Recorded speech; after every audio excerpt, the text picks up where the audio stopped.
దేవుడు ఉన్నాడా అనే ప్రశ్న మన మానవ జీవితంలో అత్యంత ప్రాచీనమైన మరియు అంతర్గతమైన ప్రశ్నగా నిలిచింది. ఈ ప్రశ్నకు ఒక్కటే నిర్దిష్ట సమాధానం లేకపోవడం వల్లే విభిన్న వాదనలు ఉద్భవించాయి. ఫిలాసఫీ, మతం, శాస్త్రం మరియు వ్యక్తిగత అనుభవాల ఆధారంగా ఈ ప్రశ్నను పరీక్షిస్తే ఒక్కొక్కరి అభిప్రాయం వేరు ఉంటుంది. భౌతిక ప్రపంచం ఎందుకు మరియు ఎలా ఏర్పడిందని చూస్తే కొంతమందికి అది గొప్ప సృష్టికర్త చేతిని సూచిస్తుంది.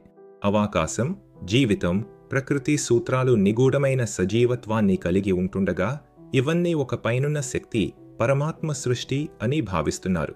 మరోవైపు శాస్త్రవేత్తలు మరియు సందేహవాదులు ఈ సకల సృష్టిని ఆధారిత ప్రకృతి నియమాలతో సమర్థించవచ్చు అని, ప్రత్యేకమైన దైవం అవసరం లేదని, విశ్వం సహజ పద్ధతుల్లోనే ఉద్భవించిందని చెప్పడం జరుగుతుంది. ఈ దృష్టికోణం ప్రకారం విశ్వం ప్రాకృతిక జరిగిన సంఘటనల కారణంగా ఏర్పడినది. అందులో దేవతలుగా భావించే ఆధ్యాత్మిక శక్తులు కేవలం మనుషుల హృదయపు సుతారాలు మాత్రమేనని వాదిస్తారు. మతపరమైన నమ్మకాలు మాత్రం మానవ జీవితానికి దారి చూపే మార్గదర్శకాలు మరియు మానవత్వానికి విలువలు నేర్పే పాఠాలతో ఉంటాయి.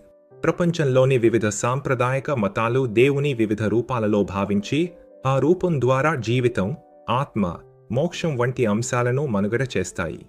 చివరిదిగా, దేవుడు ఉన్నాడో లేదో అన్న ప్రశ్న మన దృష్టిలో, మన వ్యక్తిగత అనుభవంలో, మన ఆత్మార్థంలో అన్వేషించవలసినది. ఇది ఒక విశేషమైన అర్థసమృద్ధి ప్రయాణం మరియు ప్రతి వ్యక్తి తన హృదయం, బుద్ధితో, విశ్వాసంతో దానికి తగిన సమాధానం కనుక్కుంటారు.